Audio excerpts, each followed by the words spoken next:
Yeah, nice to meet you. Thank you for doing this interview. Yeah, I love the backdrop there. That's great. That's full of. Thank you. If my son saw that, he would totally flip out. He's totally into all kinds of colors flying out, so he would love it. Yeah, it's like super beautiful folkloric work. I love it too. Yeah, it's wonderful. Where are you located? I'm in Mexico City. Okay, excellent. How's Mexico City today? It's been really, really hot, but it's good. It's chaotic. There's so much stuff going on. The Any? last sorry? Oh no, no, go ahead. Yeah, I find the last few years, especially after the pandemic, gentrification has, it has its good and bad things.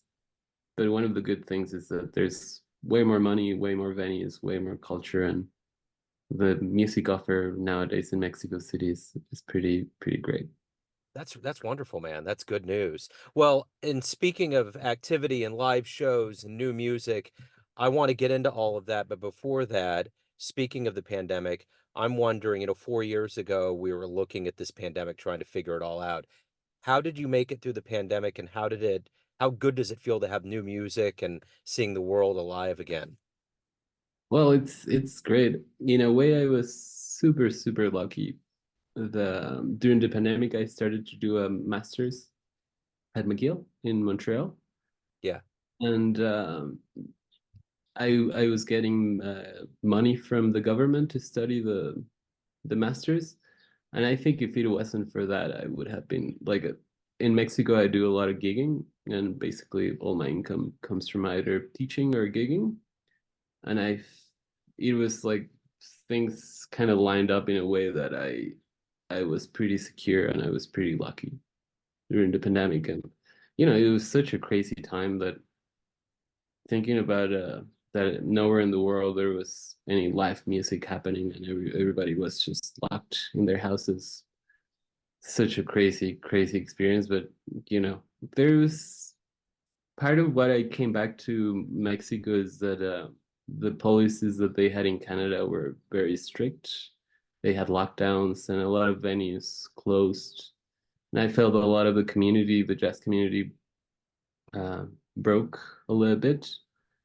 And there was no sign that things were going to reopen in Canada. But in Mexico, things are a little bit more lawless. And after a year, things started to open up, and there's a lot of live music. Well, a lot of things were closed down everywhere else. They had this policy of either we open or we die, and yeah, Well, interesting little fact about Kansas City, and lawlessness. We were open during Prohibition. So when we all had to close during COVID, Kansas City was one of the longest running cities to have live music. So, because during that era, everywhere else was closed, but the mob right. was here. There was jazz, the late night jams. It was swinging like crazy. We were the Paris of the Plains. So anyway, I was just thinking about that notion of how people stay alive at any cost and stay going. And Kansas City was doing that back in the 30s. Yeah, that's we are social monkeys, and we need to interact with other people. Otherwise, like I don't know how it was for you, but the lockdown was so hard. Yeah. Well, I was going to say at the top of this interview when you were talking about Mexico City, I've never been there. I've been to touristy, like I've been down to Tijuana and all of that, which doesn't really count. But every time I see a picture of Mexico City or I hear about it, there's just such a vibrancy. It's just like it's like a kid just threw every one of their marbles out into the middle of the ring and just things are jubilant and going all over the place. That's just my perception. And it's a good perception. It's like there's this activity, there's this life, there's this energy pulse that's very strong and very evident when you look at it. Right. Yeah, I mean, Mexico City especially I find is chaos. There's so much going on, so many people. I think it's like something around 25 million people, and there's something for everyone.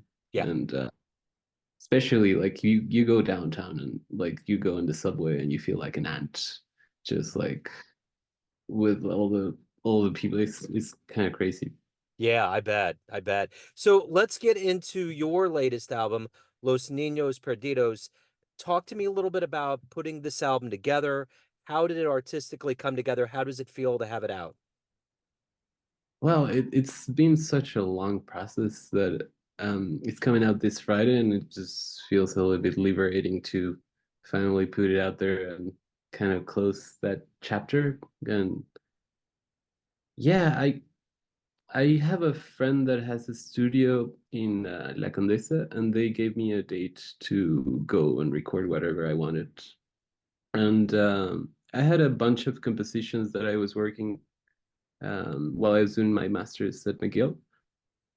And I think I was very influenced by some of the concepts that I talk about the composition concepts with John Hollenbeck, and yeah, I mean we did a rehearsal, and then the next day we went into the studio, and then in a day we wrap it up. So and it's usually I find recording is such a painful process because there's there's no lies like the like it's recording and everything is there and there's nowhere to hide, and usually I'm very self-conscious about my recordings, but this one in particular I was pretty happy. Like there's something that felt so natural and so easy, and it just felt like there was some really good communication between the band, and the sound is pretty together. I was pretty happy with how everything came out. So what are you hoping the listener gets from this album? I mean, joy. Um, I mean, when I listen to my favorite albums, it kind of gives me hope to keep going. Yeah. And then, I mean, I can talk a little bit about some of the concepts of each of the compositions, but it's kind of my own interpretation of things. And I am totally aware that people can project their own meaning into the music. And I mean, if they're just open to listen to it and they get any sort of like joy or energy or inspiration to do something in their daily lives, I think that's plenty. Yeah. How did this jazz music journey begin for you? Take me back to the beginnings of your life, where you were born and raised, and how this became your passion in life. Right. Um, I was very lucky. The my dad is a violin player, and he tried to teach me violin and piano when I was really little, but I was not very receptive. And I don't know, when I took lessons around when I was 5, but I was not very serious. And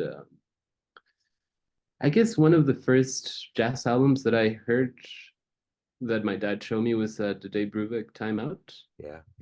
and I was really into that. And I like he taught me how to play Take Five and Blue Rondell at work, and I kind of like fooled around those tunes. And eventually, my dad find a piano player that studied in Berkeley, and he's teaching jazz piano, and I studied with him for I don't know, since I was like 15 to my 20s before I went to Montreal, and he pretty much taught me so much about piano. Like pretty much, I guess when I went to McGill, there's a lot of things that solidified, and just playing with other people and like there's not really like a jazz school in Mexico City, and my development was very isolated. I didn't have like a I did play with some of my friends, but it was not the same as when I went to McGill. Like when I went to McGill, I was playing with really high level musicians pretty much every day, and I think that really was a game changer.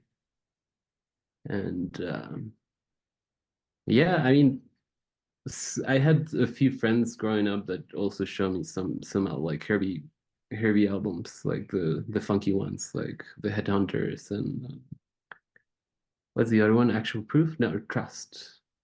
Those like curvy albums that are like super super funky, and I was totally in love with that sound. And then my other teacher, he showed me some Brad Melville stuff, and I was totally mind blown. Like I'm still out of how he managed to play like that. It's pretty amazing. He's kind of like a different kind of human to me. Yeah, he's in a virtuosic bubble of his own, that's for sure. Um, so what was the first live show that you ever saw with your own eyes that blew you away? First live, whether it was jazz or otherwise, that you were like, wow, that's what I want to do. I want to be up there. Yeah, when I was really young, I in one of the piano I was in a it's kind of like a music school, but it's very informal. I must have been like 6 or 7, and I remember there was a concert from all the students, and there was this really old guy that played a Chopin nocturne, and I didn't really understood why, but I just felt something very overwhelming, and I was really young, and I started crying, and I just didn't really understood why, and I was trying to keep it to my like I was trying to not cry because I was feeling a little bit embarrassed. I didn't really understood, but I kind of intuitively knew that music had like this really powerful thing. And yeah, I guess I went a lot to the orchestra to listen to my dad, and that also had an impact. But the game changer was when I was 18, I had a chance to go to New York for the first time, and yeah, it's it's like the Disneyland for jazz. Yeah. So, a lot of people that I was listening to, I was able to see like a few meters away from me, and I saw Jason Moran, I saw Ron Carter, I saw John Patitucci, and I saw BJ Iger, and it was just like how like jazz it can be amazing or it can be horrible. Like I find, it's such a hard music that if you're not playing it at a super high level, I find it's a little bit boring. And I felt like there were some people in Mexico that I was following and I was into it, but that time when I went to New York, I was totally blown away by how people like it was like magic.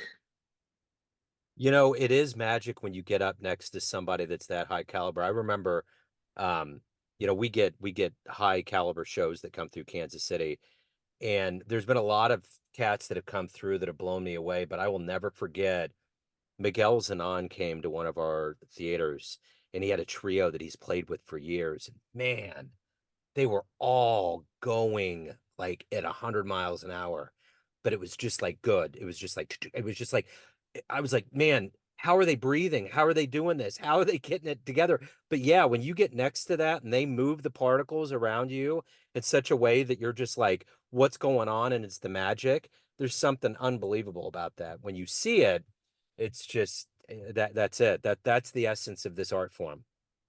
Yeah, to me, some of those guys, there's a little bit like Zen masters or monks that there's like a proficiency and they're virtuosos in their instrument. And, there's a lot of technique going on, but I find there is a lot of them kind of go beyond the technique and it's feels like they're like a medium for something bigger than themselves and they're kind of like just a messenger. I'm so glad you said that because every time I talk to the legends, like whether it's Dr. Randy Weston or Dr. Lonnie Smith, Sonny Rollins, anytime I get off the phone, I'm like, it takes me a little bit. I'm like, wow, like I got around something that was bigger than any concept that I'm used to on this planet. It's otherworldly. And I joke around and I call them the Jazz Jedi Council Like they're the ones in Cloud City and Empire. They're just up dictating, but they're these very grounded, humble, magical humans that make music and it doesn't go to their head. They just do it and they feel it, but they emit this wisdom. It just comes out of them and it's just by osmosis almost that the rest of us get to kind of absorb that aura of who they are. Yeah, we're really lucky to. I mean, one of my favorite guys is Wayne, and Yeah. I don't know if you saw that they did those like little documentary. The Wayne Uh, Shorter one that came out on Amazon. yeah, I think Yeah. it's Ground Zero or no Zero Gravity. Yeah. Uh-huh. And yeah, like to me, like it reflects like it's not only about being a good musician, it's also being a good person. Uh-huh. I think that also reflects like it's not only about playing piano, it's like a way of life. Yeah. Absolutely. That was such a good documentary and it was so well made. I mean, all of it was just and there was things that I didn't realize about his timeline, family stuff with his daughter, like all of those things when you look at it holistically come in and make sense as to the power of who he was and just the people that admired him and looked forward to his compositions. And I mean, when you have Miles and people like that that are tapping on the shoulder, you got the goods.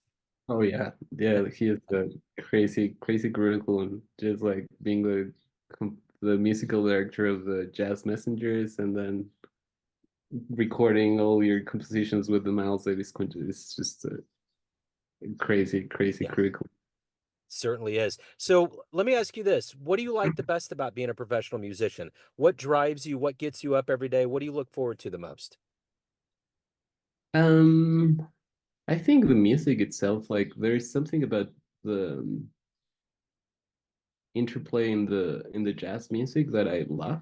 Like I do love practicing by myself and just like spending time on my piano by myself, but I think it's kind of jumping onto the unknown with a band that I feel comfortable with and that I feel they're throwing me some stuff and sometimes I want to feel a little bit challenged, but not too much. Yeah. Just enough that it's fun and yeah, I guess it's the scene right now. I guess there's something going on with Mexico right now where there's a lot of people that either went to Europe or to the States to study and then they came back to Mexico. And there's probably like a community of like 50, maybe 100 musicians that are playing like a pretty high level. And just like seeing some of my peers, especially there's a few piano players that I love. And every time that I see them, I'm like, whoa, I need to keep keep it up because and there's something like there's a push about the scene that really it's really inspiring. Yeah.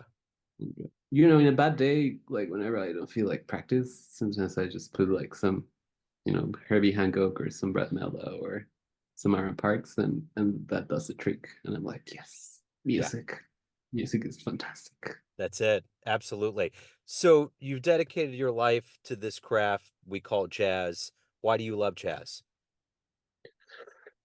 Well, it's I find the quality of improvisation really gives it like an international like because you approach the music as a composer and you kind of need to understand all the musical elements really really fast in order to like improvise and create in the on the spot. And yeah, there's something about because before doing jazz I was doing a little bit of classical music, but to be honest I love classical music, but it's so hard to like play the notes that they are asking you. So maybe in a way I play jazz because I cannot play classical music and you know mistakes are okay Yeah. and kind of are able to build on that. And I guess it's like a little bit of an exercise of self acceptance and just being this is the best I could do, and just, improving, trying to tap into that, the energy of the masters. Yeah, yeah. So as you kind of touched on a little bit about a lot of these cats coming back to Mexico, and you've been to New York overall, we've come out of this pandemic. How strong do you see the jazz community being? It seems to me as though it's stronger than ever. But what's your take? Globally or in Mexico? Yeah, I mean, I guess Mexico and kind of extending out from there. What's your perception? Well, right now it's pretty amazing. Like I was saying, there's a lot of artists that are coming to Mexico, and they're looking for a rhythm section. And in the past couple of years, I've been able to play with a lot of really heavy guys that I like. Montreal also has like super, super strong players, but competition is bigger and it's a smaller city. And I didn't really get a lot of chance to play. And I find in Mexico, for me especially, has been very, how do you say that? I feel very lucky by all the opportunities that I have. Like this week, I'm gonna play with this trumpet player Tony Glausi. In a couple of weeks, I'm gonna play with this drummer from Italy, Francesco Ciniglio. I love him. He has like an album with Aaron Parks and I think it's Ben Williams. And I've been listening to that album for years, and I'm so happy I'll be able to play with him. And there's like a lot of people that they do like little tours in the city. There's probably like 4 or 5 venues only in Mexico City, and it's very, very easy for people to organize like a monthly tour, and yeah, it's great. I find there's a lot of the level is going up, Yeah. like compared to what I remember from like 10 years ago. Yeah. Yeah. So let me get back to you and what drives and motivates you. Everyone out there has a perception of you, family, friends, fans, but you run the show. What's your perception of you? Who do you think you are? Oh my God. Um, I'm gonna go back a little bit. Uh, like a few years ago, I did a silent retreat, meditation retreat, and one of the techniques that I learned there was this self-inquiry through the question of who am I? And the idea is that there's not really like a rational answer. Like you start throwing all these like labels that you identify with, like, well, I'm a Mexican pianist that I don't know, blah blah blah blah blah. But all those things are impermanent, and it's like an exercise of